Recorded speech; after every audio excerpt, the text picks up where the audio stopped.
What if I told you there's a carnival that appears without warning? And once you hear the laughter, you're already marked. Some say it's just a story to scare kids, but others know the truth. A truth so terrifying that once you learn it, there's no turning back.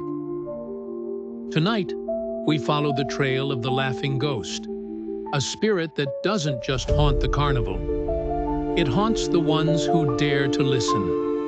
Stay with me, because by the end of this video, you'll realize it might already be too late. They say the carnival rolls into town once a year, but no one ever sees it arrive. One night, the streets are empty, and by morning, crooked tents and flickering lights stretch across the fields. Families rush to it, lured by the sweet scent of roasted peanuts and the glow of the Ferris wheel. But old-timers, the ones who keep their doors locked and curtains drawn, they know better. They whisper about the laughing ghost, the one who never left, the one who watches and waits. It always starts the same way. A child hears a giggle behind the cotton candy stand. A teenager sees a flash of a clown's face in the mirror maze, only to find no one there. An adult rides the carousel and glimpses a figure grinning wide with hollow eyes. They tell themselves it's just their imagination. They laugh it off. But the ghost never laughs alone. It waits until you're alone. Then it joins in. The carnival wasn't always cursed. It was once a small traveling show run by Victor Greaves. Victor was a magician who discovered a dark secret, a way to steal life from his audience. A breath here, a heartbeat there. No one noticed at first, but the town of Elders Hollow did. Children grew sick. Elders withered away.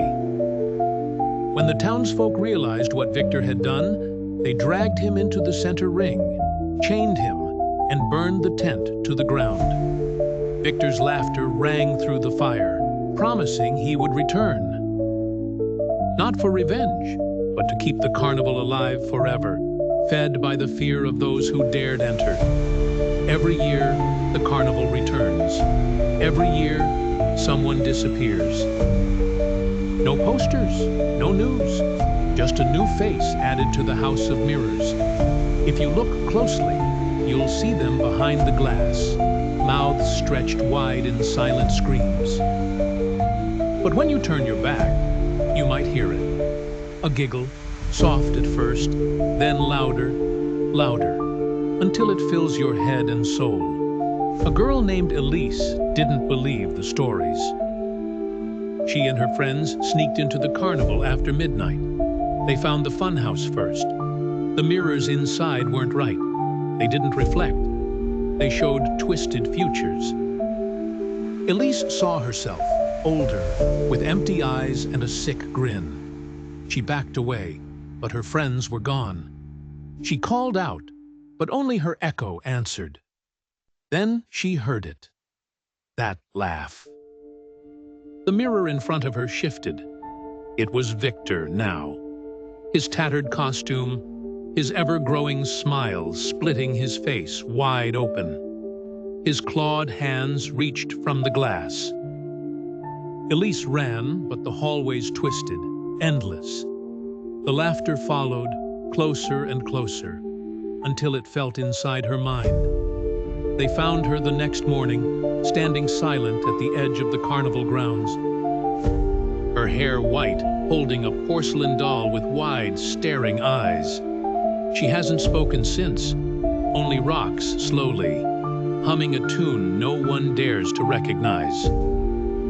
If you ever hear the laughter, you must never follow it. Never look into the mirrors. Never ride the carousel alone, because once you hear him laugh, you are already marked. It may not happen that night, maybe not even that year, but one day, when you least expect it, you'll glance into a mirror and see something smiling back that isn't you. A boy named Daniel thought he could outsmart the curse. He wore a blindfold, plugged his ears. He reached the center of the carnival, blind and deaf. He thought he had won, until he felt a cold, small hand slip into his. When he tore the blindfold away, dozens of them stood there. Children, adults, all grinning grotesquely. They dragged him into the dark, laughing, laughing, laughing. His family still leaves a plate for him every year. Every morning after the carnival leaves town, the plate sits empty. A candy apple is left behind, glistening dark with something that is definitely not caramel. You might think it's just a story, something to scare teenagers, something to keep you away. Maybe it is. Maybe you're safe. Maybe you'll never hear laughter echo across empty fields. Maybe. But if you ever find yourself near the edge of town, and you hear faint carnival music drifting on the wind, and a giggle bubbles up inside you for no reason at all, remember this: Victor is still out there, still laughing, still waiting, and now he knows you're listening.